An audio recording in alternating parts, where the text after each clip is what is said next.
जो है आज हम सीखेंगे। और उसकी एक चीज़ों को जानने से पहले इन सब चीज़ों में और आगे चलें तो कुछ हम उन प्रकरणों को हम जानेंगे, उन सब जगहों को हम जानेंगे जहाँ पर बाइबल में मिलता है कि किस प्रकार से उन्होंने अपने युद्धों को लड़ा है और लड़ेंगे आगे। हम कुछ उन जगहों पर चलेंगे और हम उनके बारे में हम जानेंगे, समझेंगे और उससे पता चलेगा कि किस प्रकार से वो आत्मिक युद्धों में महत्वपूर्ण भूमिका निभाते हैं। आइए हम लोग चलेंगे और इस वचन में आगे बढ़ेंगे। परमेश्वर के जो युद्ध हैं उसमें सरदूतों का बहुत बड़ा हाथ होता है, क्योंकि अगर ये सरदूत अगर परमेश्वर की ओर से अगर हमारे लिए अगर ना लड़ रहे हो तो शायद हमारे लिए ये लड़ाई थोड़ी सी और कठिन हो सकती। परमेश्वर हमारे लिए सब कुछ कर सकता है, ये सरदूत ना हो तब भी कर सकता है, लेकिन ये लड़ाई हमारे लिए थोड़ी कठिन हो सकती है। लेकिन खुदा जो है वो हमारे लिए चीजों को मुमकिन करता है। चीजों में इन सरदूतों के द्वारा से छुटकारों को हमें देखने को मिलता है, किस प्रकार से लोग छुड़ाए जाते हैं। आज एक ऐसी ही पहली घटना को हम लोग पढ़ेंगे जो मिलती है हम लोगों को मिलेगी उत्पत्ति की पुस्तक में 19वें अध्याय में मिलेगी और उसकी पहली आयत से हम लोग पढ़ना हम शुरू करेंगे और इसमें हम जानेंगे किस प्रकार से खुदा ने जो है वो सदोम और अमोरा की स्थिति को देखते हुए अपने सरदूतों को उसने भेजा। आइए इसको पढ़ेंगे और जानेंगे। उत्पत्ति की पुस्तक 19वां अध्याय और उसकी पहली आयत से हम लोग पढ़ेंगे। सात में दो दूत सदोम के पास आए और लूत सदोम के फाटक के पास बैठा था। उनको देखकर वो उनसे भेंट करने के लिए उठा और मुंह के बल झुककर दंडवत करता था। परमेश्वर के लोगों से मुलाकात करने के लिए लोगों को पहले से कष्ट आए, तकलीफ में ना पड़े, खुदा अपने सरदूतों को भेजता था। आज शायद हमारे सामने सरदूत आ भी जाए तो हमें पता नहीं, क्योंकि आज के लोग बहुतेरे ही संसार में अपने तौर तरीकों उसमें इतने बसे रहते हैं कि उन्हें सरदूत दिखाई नहीं देते, क्योंकि हम अपने तौर तरीकों से जो है इतना हम उनको देखना चाहते नहीं। ये आत्मिक प्राणी है और हम इन आत्मिक प्राणियों को देखना नहीं चाहते। लेकिन यहाँ पर हमें जिक्र मिलता है कि यहाँ पर दो सरदूत यहाँ पे दिखाई दिए। एक बार फिर से पढ़ दें। सात में दो दूत सदोम के पास आए और लूत सदोम के फाटक के पास बैठा था। लूत जो है वो हम जानते हैं कि कितना अहम रोल प्ले करता है आपका इस उत्पत्ति में। एक अहम चीज इसके जरिए से सीखने को मिलती है और इस प्रकरण से इसको आज हम यहाँ सीखेंगे। हम कितने अनमोल ठहरते हैं खुदा के लिए। ये लूत की जिंदगी से और खासतौर से इस प्रकरण से हम जान करके हम समझ सकते हैं कि हम खुदा के लिए कितने अनमोल हैं और खुदा हमारे लिए सरदूतों को भेजता है और सरदूतों के द्वारा से कैसे बड़े काम वो करता है। आगे बढ़ते हैं। उनको देखकर वो उनसे भेंट करने के लिए उठा।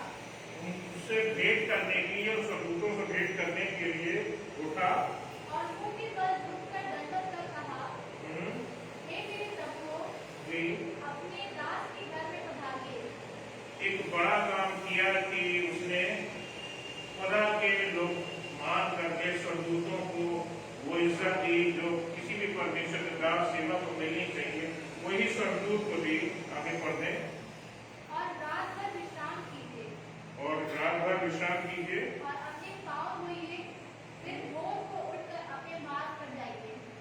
ये बाकी और किस काम से आए हो वो कुछ नहीं, लेकिन पहले कि जो खुदा की ओर से आए हैं लोग, जो सरदूत आए हैं, उनकी आओ भगत करने के लिए कितने लोग पहले आतुर रहते थे। आज तो लोग इनको शायद देखना भी नहीं चाहते, शायद लोग इनके बारे में उतना जानते भी नहीं है, लोगों को इनकी इतनी परवाह भी नहीं है, क्योंकि लोग अपनी जिंदगी में दौलत और भागदौड़ की जिंदगी में वो इन सब चीजों को और इन प्राणियों को शायद देखना भी नहीं चाहते हैं। शायद आज का युग एक ऐसा युग है, लेकिन ये इन सरदूतों को करने के लिए लूत जो है वो आतुर था कि इनकी हर प्रकार से सेवा कर सके।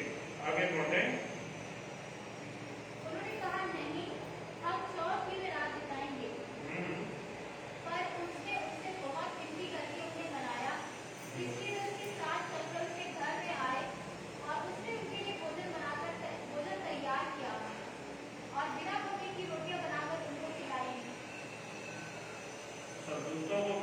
हमेशा सबको मतलब जो बोलना चाहिए लाभ जो है, मतलब जिसको आप बोल सकते हैं कि वो खुशनसीबी जो है वो सब लोगों को नहीं मिलने पाती है। लूत को ये मिलने पाया, ये खूबी मिलने पाई, ये खुशनसीबी उसके जिंदगी में थी। बहुतों को सबूत दिखाई तो दिए, लेकिन उनकी पहुनाई करने का, उनकी सेवा करने का जो है वो अवसर नहीं मिलने पाया। लेकिन हम यहाँ देखते हैं कि लोगों को अवसर, इसको लूत को अवसर मिला, उसने इनकी सेवा करी। आगे पढ़ते हैं। उनके सो जाने से पहले सदोम नगर के पुरुषों ने जवानों से लेकर बूढ़ों तक, वरन चारों ओर के सब लोगों ने आकर उस घर को घेर लिया और लूत को पुकार कर कहने लगे, जो पुरुष आज रात को तेरे पास रहने में कहाँ है, उनको हमारे पास बाहर गया कि हम उसे भोग करें। तब लूत उसके पास द्वार के बाहर गया, किवाड़ को अपने पीछे बंद करके कहा, हे मेरे भाइयों, ऐसी बुराई ना करो। सुनो, मेरी दो बेटियां हैं जिन्होंने अब तक पुरुष का मुंह नहीं देखा।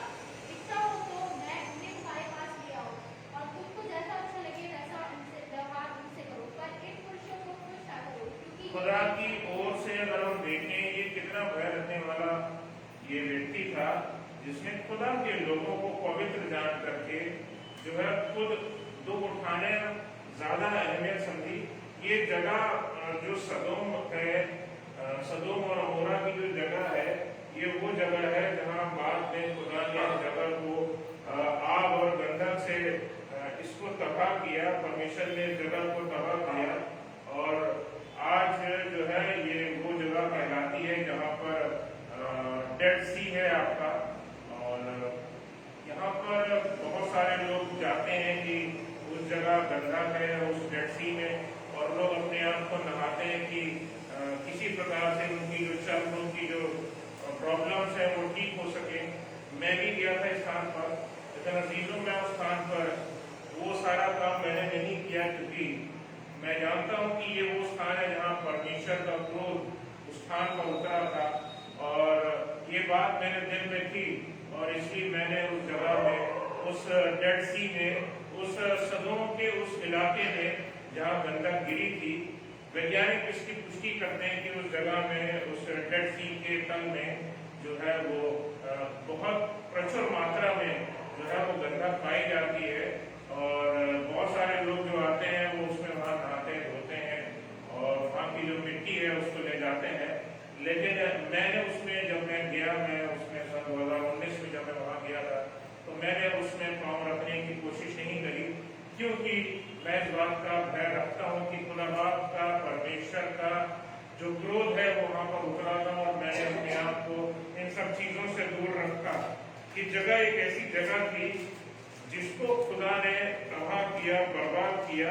यहाँ हमें दिखाई देता है, पता चलता है कि लूत के घर पर बाहर सदोमी लोग आ गए, जमा हो गए, इकट्ठा हो गए कि उसके घर पे जो लोग आए हैं उसके साथ में वो कर्म करें। वो उनको, उनके साथ में वो ऐसा अभद्र चीज करना चाहते थे जिसके लिए कभी कोई, हम में से कोई धर्मी लोग जो है कभी सोच भी नहीं सकते। लेकिन वो अधार्मिकता से भरे हुए लोगों से ही परमेश्वर इतना उड़ चुका था कि उस जगह को तबाह करने के लिए तैयार खड़ा था। और उसीलिए खुदा बाप ने, परमेश्वर ने वहां पर दो लोग भेजे थे कि वो तबाही कर सके और खुदा के अजीजों को, खुदा के उन चुने हुए लोगों को जो खुदा के करीब रहते हैं, उनको वहां से बाहर निकाला गया। आइए इस टीम में और आगे बढ़ेंगे, पढ़ते आगे। उन्होंने कहा, जी हट जा। फिर वो कहने लगे, तू एक परदेशी होकर यहाँ रहने के लिए आया, परम न्याय जीवन बैठा है, इसलिए अब हम तुमसे भी अधिक तेरे साथ बुराई करेंगे। और वो लोग इसको भी, लूत के साथ में भी बुरा करना चाहते थे। आगे बढ़ते हैं। और वे उस पुरुष लूत को बहुत दबाने लगे और किवाड़ तोड़ने के लिए निकट आए। तब उन अतिथियों ने हाथ बढ़ाकर लूत को अपने पास घर में खींच लिया और किवाड़ को बंद कर दिया। और उन्होंने कहा, उन्होंने क्या छोटे क्या बड़े सब पुरुषों को जो घर के द्वार पर थे अंधा कर दिया। अतः वे द्वार को टटोलते टटोलते थक गए। परमेश्वर के सरदूत अपने लोगों को, खुदा के लोगों को ऐसी स्थिति में पहुंचा देंगे कि हमारे सामने अगर हमारा दुश्मन की याद करके खड़ा हो जाए तो खुदा उनको अंधा कर देता अजीजों, आप खुदा से भय में, खुदा के भय में रह करके चलिए। मैं बता रहा हूं कि अगर आप भय में रह करके चलेंगे, अगर आपके विरोधी आपकी आंखों के सम्मुख भी खड़े होंगे तो भी अंधे हो जाएंगे और वो टटोलते रह जाएंगे, मार्ग खोजते रह जाएंगे कि किस प्रकार आपको तबाह करें, किस प्रकार आपको बर्बाद करें, किस प्रकार आपके सुख को लूट लें, किस प्रकार आपके मन का चैन लूट लें, लेकिन वो नहीं कर पाएंगे। अजीजों, मैं बताना चाहता हूँ कि ये खुदा ने चुना है कि आप उसके निकट हैं और निकट ही रहें, इसलिए खुदा अपने स्वर्गदूतों को भेजता है। जैसे इस परिवार के लिए खुदा ने, लूत के लिए, इसके परिवार के लिए खुदा बाप ने जो है 2 स्वर्गदूतों को भेजा कि वो इनको बचाए और साथ ही साथ जो है ये भी हो सके कि जो ये पूरा नगर सदोम और अमोरा के जो नगर है, यहाँ जो अत्यधिक पाप होता है, परमेश्वर का जो क्रोध था वो इस जगह पर पड़ने वाला था। खुदा चाहता था कि मेरा क्रोध तो उतरे जगह पर, लेकिन ये वो लोग हैं जो मुझसे भय रखते हैं, जो मुझसे प्रेम रखते हैं। मैं अपना क्रोध इन लोगों पर नहीं डालूंगा किसी भी प्रकार से। खुदा जो है वो अपना क्रोध जो है अपने अजीजों पर नहीं डालता है और उनको बचा करके रखता है। उसके भय में चलते हैं, खुदा उनको बचा करके रखता है। और खुदा की यही योजना लूत के विषय में भी थी कि खुदा उसको बचाए, उसके पूरे परिवार को बचाए और सदोम के लोगों को अंधा करके जो है इन फरिश्तों ने जो है वो लूत को सदोम से बाहर निकाला और बाद में इस पूरी जगह को हम जानते हैं कि सदोम और अमोरा को गंधक से और आग से लेकर के तबाह कर दिया। और आज तक इस जगह पर कोई निवास स्थान वहां नहीं बना है कि वहां कोई वास कर सके। पहले तो समुद्र है ही है और आसपास जो वहाँ जो लोग डेड सी, जो अब डेड सी कहलाता है, ये वो इलाका है अजीजों। और अब इसके चारों ओर यहाँ कोई भी जो है वो रहता नहीं है। यहाँ जो लोग भी जो घूमने फिरने आते हैं उनके लिए छोटे मोटे रेस्टोरेंट बने हैं, लोग आते हैं यहाँ पर काम करते हैं और काम करने के बाद में जगह को छोड़ करके चले जाते हैं। एक तिनका पत्ती भी आपको इस स्थान पर नहीं मिलता है, एक पत्ती, एक घास का एक तिनका आपको इस जगह पर उगा हुआ आपको नहीं मिलता है। क्यों अजीजों? क्योंकि परमेश्वर का क्रोध इस जगह पर होता है। परमेश्वर का क्रोध भयानक है जो परमेश्वर के क्रोध का सामना करें। इन सदोमियों ने, इन लोगों ने, सदोम और अमोरा के लोगों ने जो है वो उस परमेश्वर के क्रोध को झेला और मर करके नाश हो गए। ये भयानक चीज थी, लेकिन खुदा उनको बचाता है, खुदा हमें संभालता है। हमारे दुश्मन भी हमारे सामने आकर के खड़े हो जाए फिर भी हमें बचाता है।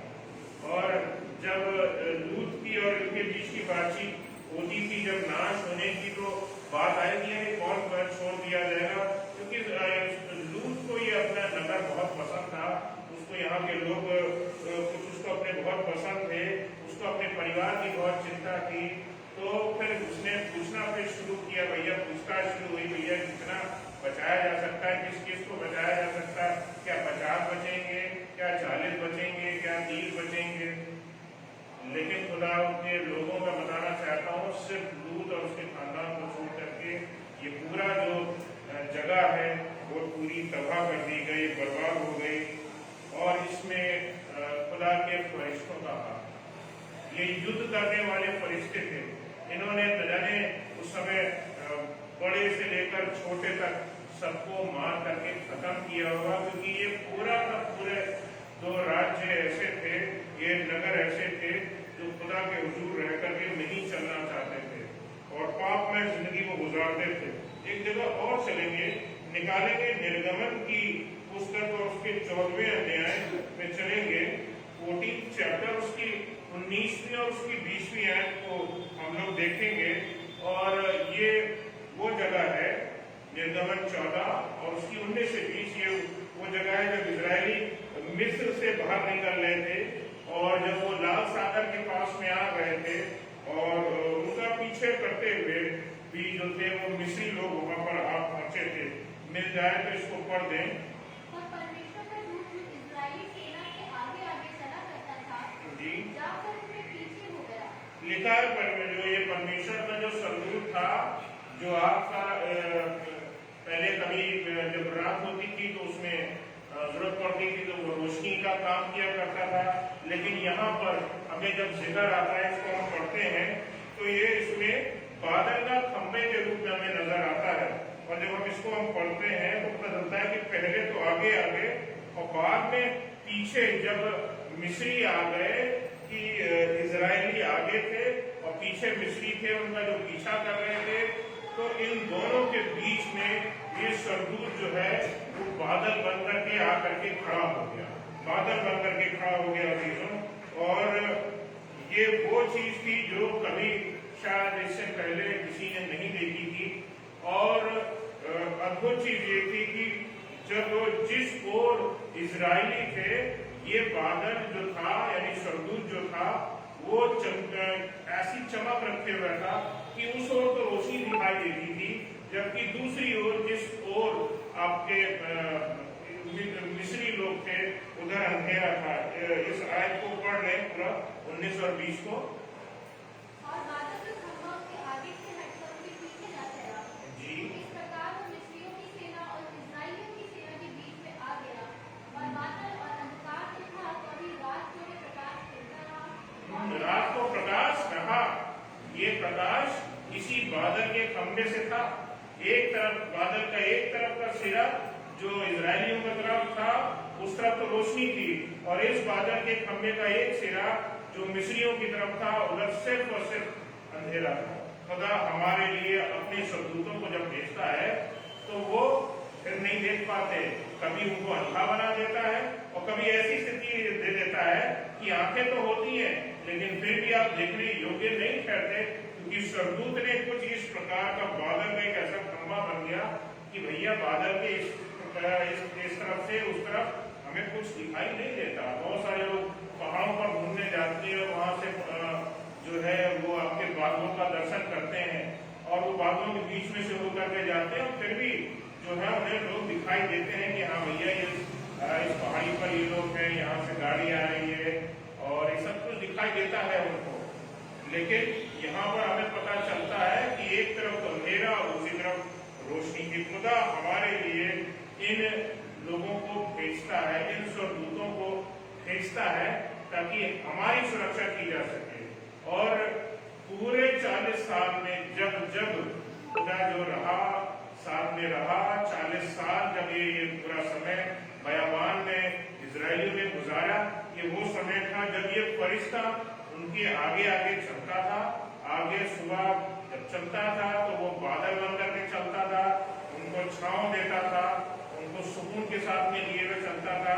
जब रात होती थी तो बड़ा आका खंभा बन जाया करता था और उससे रोशनी मिला करती थी और उनका बचाव भी होता था। और इसके जरिए से उनको लगता था कि परमेश्वर उनके निकट है। इजरायलियों को यह लगता था कि परमेश्वर उनके निकट है और खुदा अपने लोगों को लिए वे चल रहा है, क्योंकि ये आगे आगे चला करता था। ये खुदा का तरीका है, खुदा अपने सरदूतों को भेजता है ताकि हम उसके जरिए से उनके जरिए से बचाए जा सके और हमें वो सही मार्ग पे सही जगह पर ला करके खड़ा रखे, हमको इस्तेमाल करे। ये अद्भुत चीज है। एक जगह अगर हम देखें तो पढ़वाएंगे नहीं, लेकिन बताना चाहूंगा कि एक गलती दाऊद से भी हुई थी और उसने इजरायलियों की उसने गिनती करने की कोशिश करी थी। खुदा तो नहीं चाहता था कि ऐसा कुछ हो, लेकिन उसने फिर भी जो है इजरायलियों की गिनती करनी चाहिए और उसने गिनती करी परमेश्वर की इच्छा के विरुद्ध, तो परमेश्वर नाराज हुआ। खुदा के अजीजों, ये सरदूत हमारे विरुद्ध भी खड़े हो सकते हैं अगर हम परमेश्वर की इच्छा के विरुद्ध जाएंगे, परमेश्वर के अनुसार अपने जीवन को नहीं गुजारेंगे। तो जिस प्रकार तलवार लिए हुए, जिस प्रकार से ये सरदूत जो थे जो था आया था, उसने इजरायलियों को लेकर के खत्म किया था। और जब तक था हार करके दाऊद ने परमेश्वर से इसके लिए क्षमा नहीं मांगी, तब तक वो लोगों को मारता रहा। कितना दुख भरा काम है अजीजों की गलती एक की और कितने लाखों लोगों ने जो है वो अपने प्राणों को गंवाया। कितनी अद्भुत चीज दिखाई देती है। हम अपने इस चीज को हमेशा अपने हृदय में रखें कि हम अपने परमेश्वर के हुजूर बने रहें, भय में बने रहें उसके, और भय में रह करके अपने जीवन को गुजारें। ये सबूत जो हमारी भलाई कर सकते हैं, वो जो हमें आग से बचा सकते हैं, वही लोग, वही स्वर्गदूत ये हमारे ऊपर विपदा भी ला सकते हैं, हमारे ऊपर बहुत बड़ी तकलीफ बन करके भी गिर सकते हैं। बिल्कुल वैसे ही जैसे सदोम और अमोरा के ऊपर आग गिराई गई इन स्वर्गदूतों के द्वारा से, उसी प्रकार से कहर हम पर भी गिर सकता है, हमारे अजीजों पर गिर सकता है। ये तो खुदा का बहुत प्रिय था कि खुदा ने इसको चुनने को दे दिया कि तुझे कौन सी सजा चाहिए तू बता दे, और उसको चुनने का मौका मिला। लेकिन खुदा के लोगों, हम उतने पवित्र और उतने अच्छे नहीं हैं जितना ये दाऊद था। जितना दाऊद खुदा के दिल के करीब था, हम में से शायद ही कोई इतना खुदा के दिल के करीब हो जितना कि वो खुदा के दिल के करीब था। उसको तो मौका मिल गया, लेकिन शायद हमको मौका ना मिले। इसलिए परमेश्वर के भय में रहते हुए अपने जीवन को अच्छे ढंग, अच्छी रीति से गुजारें। एक जगह मैं चाहूंगा हम और चलें और निकालेंगे प्रकाशित वाक्य के 12वां अध्याय और उसकी 7 से लेकर की 11 आयत को हम लोग देखेंगे। प्रकाशित वाक्य 12 अध्याय और उसकी हम लोग पढ़ेंगे 12वें अध्याय की 7 से लेकर के 11 आयत के बीच में। फिर स्वर्ग में लड़ाई हुई, मिकाएल और उसके स्वर्गदूत अजगर से लड़ने को निकले, और अजगर उसके दूत उससे लड़े, परंतु प्रबल ना हुए, और स्वर्ग में उनकी लिपट जगह ना रही। तब वो बड़ा अजगर अर्थात वही पुराना सांप जो इब्लीस कहलाता और शैतान कहलाता है और सारे संसार को भरमाने वाला है, पृथ्वी पर गिरा दिया गया, और उसके दूत उसके साथ गिरा दिए गए।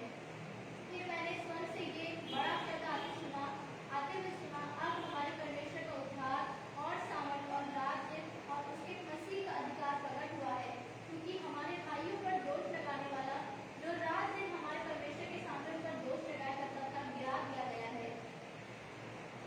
वे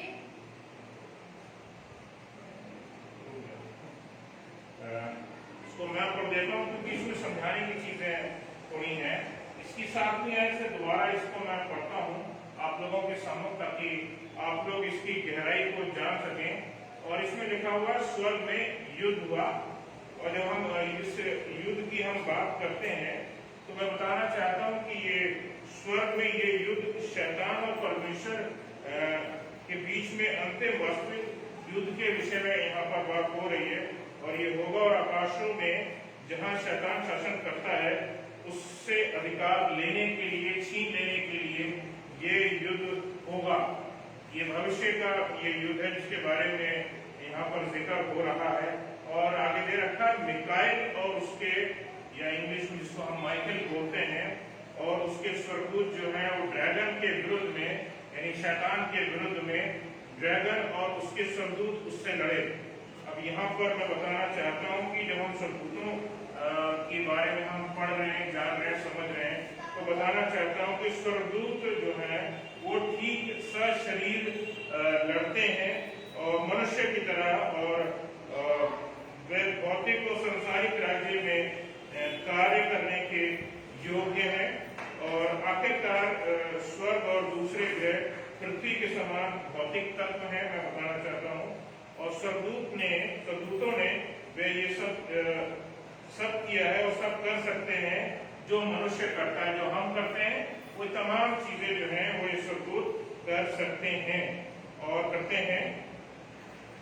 आगे बताना चाहता हूँ कि इसके साथ मनुष्य कुछ बातों को नहीं कर सकता, स्वर्गदूत के लिए नहीं, लेकिन मनुष्य भी यहाँ पर मैं बताना चाहता हूँ कि एक चीज है जो मनुष्य नहीं कर सकता, और वो ये चीज ये है कि जब तक उसका पुनरुत्थान ना हो जाए, अर्थात मनुष्य का जब तक पुनरुत्थान ना हो जाए और मसीह के समान महिमा में देह ना मिल जाए हमको, तब तक हम जो है प्रकट होना और गायब होना जो है उस चीज को हम नहीं हासिल कर पाएंगे। अभी तक देह रूप में अब तक हम लोग हैं, हमने बहुत सारे वो पुराने सीरियल आया करते थे, वो अगर शायद आप लोगों को शायद पता हो, पुराने समय में स्टार ट्रेक वगैरह का इस तरह के सीरियल आते थे और उसमें आप लोग देखते थे कि मनुष्य एक जगह है, उसके बाद गायब हुआ, फिर कहीं और पहुंच गया।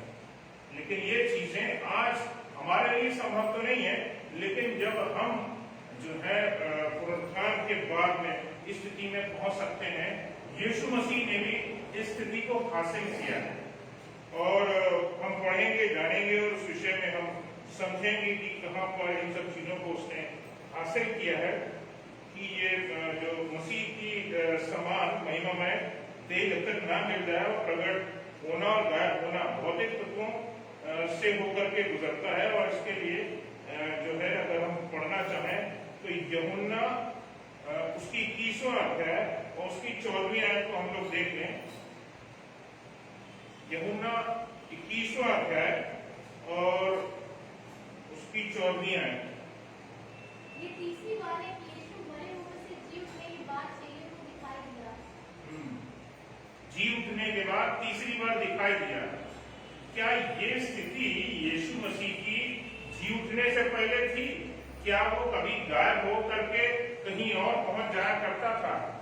ये तो लिखा है कि वो पानी पर चला, ये सब चीजों का तो जिक्र है, लेकिन वो गायब हो करके कभी कब लोगों को दिखाई दिया, इस तरह की चीजों का जिक्र उसका कब्र में जाने से पहले, क्रूसीकरण से पहले हमें उसका जिक्र नहीं मिलता।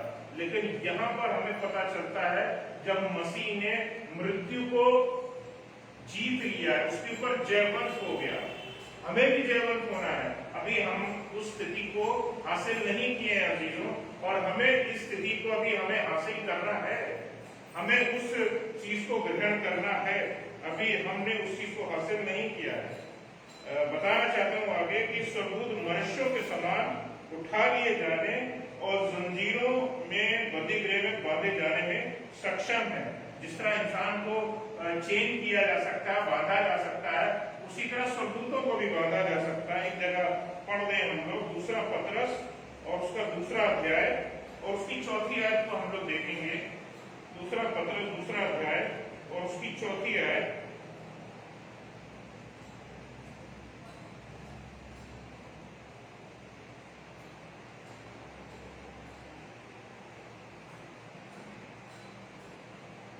क्योंकि जब परमेश्वर ने उन स्वर्गदूतों को जिन्होंने पाप किया नहीं छोड़ा पर नरक में भेजकर अंधेरे कुंडों में डाल दिया ताकि परमेश्वर ने इन स्वर्गदूतों को जो उसके पीछे चलना उन्होंने बंद कर दिया था, जो शैतान के पीछे हो लिए थे, उनको नरक के कुंडों में लेकर के उसने डाल दिया। पढ़ दें। ताकि न्याय के दिन तक बंदी रहे।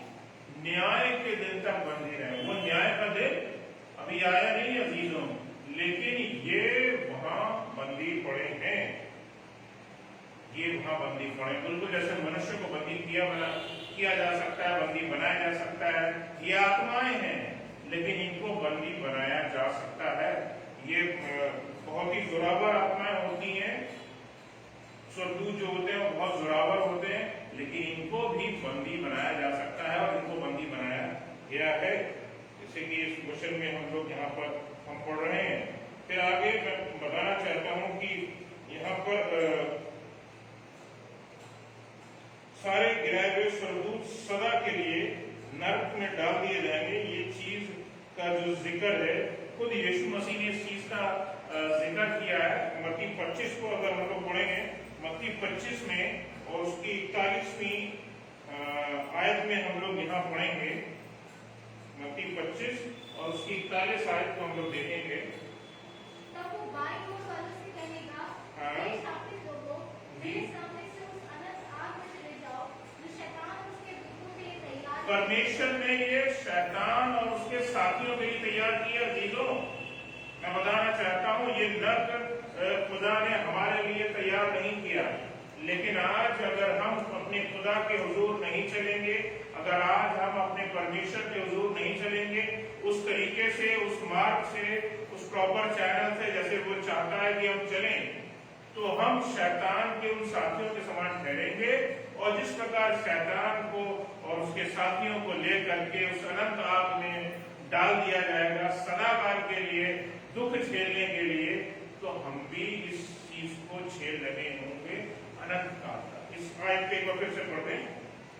तब वो बाईं ओर वालों से कहेगा, जी। हे शापित लोगों, हे शापित लोगों, मेरे सामने से उस अनंत आग में चले जाओ, उस अनंत आग में चले जाओ, जो शैतान और उसके दूतों के लिए तैयार की गई है। जो शैतान और उसके दूतों के लिए तैयार की गई है। हमारे लिए तैयार नहीं की गई अजीजों, शैतान और उसके लोगों के लिए तैयार की गई। क्या आप शैतान के लोग हैं या आप खुदा के लोग हैं, ये आप जाने, क्योंकि हमें जरूरी है कि हम अपने जीवनों में परमेश्वर का भय रखें और उसके ही अनुसार हम लोग जीवन गुजारें। एक जगह और मैं चाहूंगा कि हम पढ़ लेते हैं, निकाले प्रकाशित वाक्य 20 अध्याय और उसकी हम लोग 10वीं आयत को हम लोग पढ़ेंगे। प्रकाशित वाक्य 20 अध्याय और उसकी 10वीं आयत को हम लोग देखेंगे। उनका भरमाने वाला शैतान आग और गंधक की उस झील में, जिसमें वो पशु और उनका भविष्यवक्ता भी होगा, डाल दिया जाएगा और वे रात दिन युगानुयुग पीड़ा में तड़पते रहेंगे।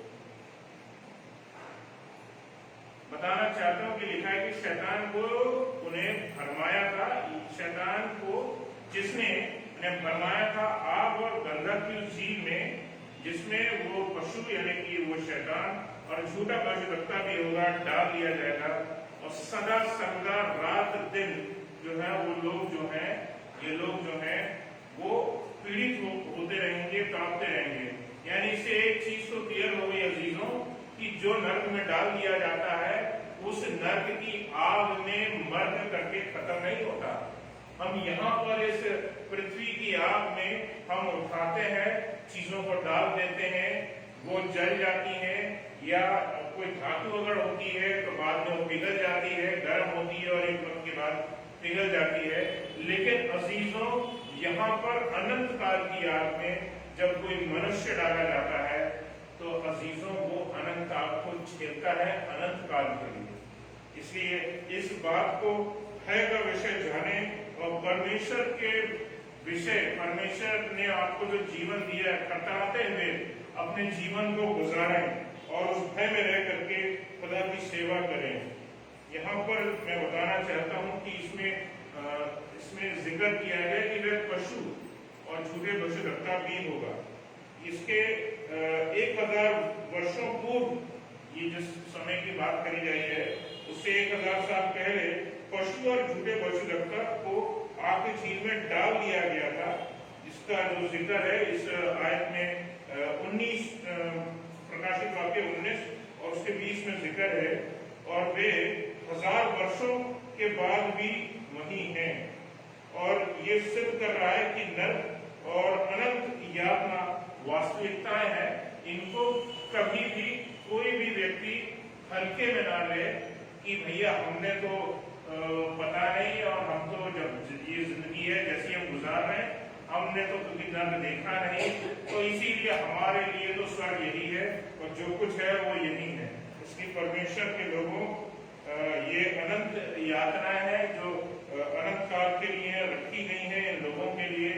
हम इन सब तमाम कष्टों से बच सकते हैं, इस अनंत आग से बच सकते हैं।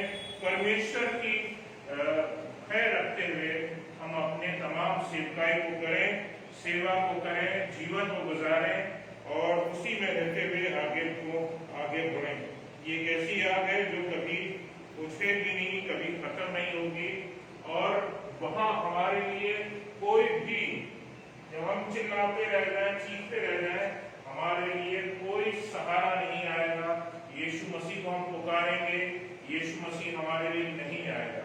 आज हम यीशु मसीह को पुकारें तो वो हमारे लिए उपलब्ध है, लेकिन उस घड़ी, उस समय, उन पलों में जब हम थरथराते हुए रह करके नहीं चले इन समयों में, तब यीशु मसीह हमको उसी गंधक की झील में हमको लेकर के डाल देगा इन लोगों के साथ में। क्या आप इनके साथी बनना चाहते हैं? क्या शैतान और उसके फौज के साथी बनना चाहते हैं? क्या उस अनंत आग के भाई साहब बनना चाहते हैं? उस अनंत आग को भोगना चाहते हैं जो परमेश्वर ने आपके लिए नहीं रखी है, लेकिन आप उसका एक हिस्सा बन जाएंगे। अजीजों, परमेश्वर के उसके भय में रहते हुए उसकी आराधना स्तुति कीजिए। परमेश्वर आप सबको आशीष दे। मैं विश्वास करता हूं कि आपने आज के वचन को हृदय से ग्रहण किया होगा। शायद आपको आज का वचन शायद थोड़ा कठोर कठिन सा लगा हो, क्योंकि यहाँ परमेश्वर कठिन बातों को हमें सिखाना चाहता है। हम कई बार नम्र चीजों को सीखना चाहते हैं, लेकिन परमेश्वर हमें कठिन चीजों से भी हमें समझाना चाहता है कि बेटा अभी भी समय है, अभी भी वक्त है। अगर हमने अभी अपने मार्ग को नहीं बदला है तो अब समय है कि बेटा अब तो बदल जाओ, इससे पहले कि यीशु मसीह का दोबारा आगमन हो और हमारा न्याय हो, आपका न्याय हो। हम उससे पहले अपने मार्गों को सुधार दें, ताकि जब यीशु मसीह आए तो वो आपको कह सके, हे विश्वास योग्य दास। वो आपको एक विश्वास योग्य व्यक्ति के रूप में माने, वो आपको गले लगाए और वो आपको एक ऐसा ताज दे जिसकी कल्पना जो आपके सोच और हमारी समझ से कहीं परे है। खुदा हमको उन सब चीजों से नवाजे।